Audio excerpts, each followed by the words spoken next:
আমার বিয়ে হয়েছে আজ থেকে 13 বছর আগে, অ্যারেঞ্জ ম্যারেজ। বিয়ে ঠিক পরদিন থেকেই জানতে পারি আমার হাজবেন্ডের সাথে একজনের বিয়ের কথা হয়েছিল, কিন্তু বিয়েটা কোনো একটা ছোট্ট কারণেই হয়নি। আস্তে আস্তে দেখি মেয়েটা ওকে প্রতিদিন কল মেসেজ দিচ্ছে। যখন বুঝতে পারি তাদের মধ্যে প্রেমও হয়েছিল, আমি ওকে জিজ্ঞেস করায় সে বলে যে সে মেয়েটাকে বলছে ওর বিয়ে হয়েছে, কিন্তু বিয়ের 7 মাস পর্যন্ত এইরকম মেসেজ কল দেখে আমি নিজেই নাম্বার লুকিয়ে নিয়ে ভদ্রভাষায় জানিয়ে দিই যেন আর বিরক্ত না করে। বিশ্বাস করেন, মেয়েটা আর যোগাযোগ করেনি। আমি ব্যাপারটা মেনে নিয়েই চলতে থাকি, কিন্তু খেয়াল করে দেখি হাজবেন্ড আমার সাথে রোমান্টিক না, আমার প্রতি তার বরাবরই ফিলিংস কম। বিয়ের পর আমি নিজে থেকে কোথাও যদি যেতে না চাইতাম তো আমাকে কোথাও সে নিয়ে যাইতো না। এই 12 বছরে শুধু একবার আমায় নিয়ে কক্সবাজার গিয়েছিল।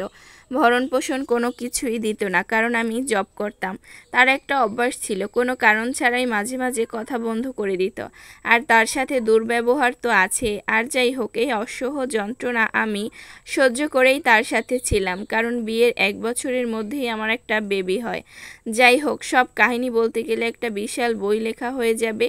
তার প্রতিটি পাতায় শুধুই আমাকে দেওয়া অসহ্য রকমের মানসিক যন্ত্রণা, অবহেলা আর বুক ছেঁড়া আত্মচিৎকার ছাড়া কিছুই পাবেন না। আমি এখন চাকরি করি না, আর আমাদের এখন 2টা বেবি। ঠিক 2 বছর আগে ঘটনাক্রমে ওর ফেসবুক মেসেঞ্জারে তার আগের সেই গার্লফ্রেন্ডের সাথে তার আপত্তিকর কিছু মেসেজ আমি দেখে ফেলি। মেয়েটা পরদিন তার আগের দিনের সেই কনভারসেশনের জন্য অনুতপ্ত বোধ করলেও আমার স্বামী খুব স্বাভাবিকভাবেই নেয়। আমি তাদের এইসব কথাবার্তা সহ্য করতে না পেরে মেয়েটাকে কল দিই। মেয়েটা আমার কাছে মাফ চায় এবং বলে আমার হাজবেন্ডই সবসময় তাকে মেসেজ দেয়, নক করে, আর লাস্ট 2 বছর ধরে তাদের যোগাযোগ হচ্ছে, তাও আবার আমার বাবা মারা যাবার সময় থেকে।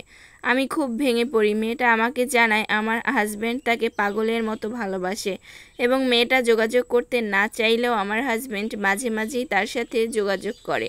এরকম হাজারো কথা, হাজারো উদাহরণ। আমার হাজবেন্ডকে জিজ্ঞেস করায় সে উল্টো আমাকে জেরা করে আমি তাকে নিয়ে কেন এত খোঁচাখুচি করছি, তার ব্যাপারে কেন এত কিছু জানতে চাচ্ছি। তার যা খুশি সে তাই করবে, সে কাউকে মানে না, তার মা বাবাকেও না। আরও বলে পোষালে থাকো, না পোষালে চলে যাও। সেই দিন খুব ভালোভাবেই বুঝতে পেরেছি, যাকে 10 বছরে মন থেকে সরাতে পারিনি সেখানে আমি জায়গা কিভাবে পাবো। লাস্ট 7 বছর থেকে সে বিছানা আলাদা করেছে, কারণ তার নাকি ঘুম হয় না, সকালে অফিস করতে হয়, না ঘুমালে তার প্রেশার বেড়ে যায়। তার পরিচিত সবাই নাকি আলাদা ঘুমায়। আমার বাবা নেই, আমি এখন চাকরি করি না, তার উপরে আমার ছোট্ট 2টা বাচ্চা। শ্বশুর বাড়িতে জানিয়েছি, বাবার বাড়িতেও জানিয়েছি, সবাই শুধু বলে মানিয়ে চলতে বাচ্চাদের জন্য। আমার খুব কাছের বন্ধু যারা আমার ব্যাপারে জানে তারা আমার এই কঠিন অবস্থা দেখে বলে আমি নাকি পরকীয়া করলে আমার দোষ হবে না, কিন্তু পারিবারিক ইসলামিক দিক থেকে আমাকে এগুলো শেখায় না।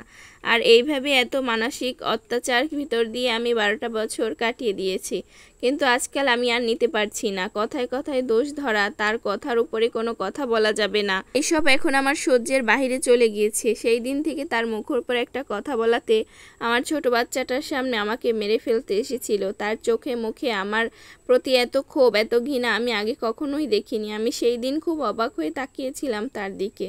কথা বলার শক্তি আমি হারিয়ে ফেলি। আমি কোনো গালাগালি বা অকথ্য ভাষায় কিছুই বলিনি, এমন কিছুই করিনি, শুধু তার কথার পিঠে একটা সাধারণ কথা বলি, তাতেই আমাকে মেরে ফেলতে এসেছিল। আমার এখন আর সহ্য হচ্ছে না, দম বন্ধ লাগে। কিন্তু বাচ্চাগুলোর দিকে তাকিয়ে নিজেকে বোঝাইতেছি, কিন্তু আমার মন চাচ্ছে ডিভোর্স দিয়ে দেই।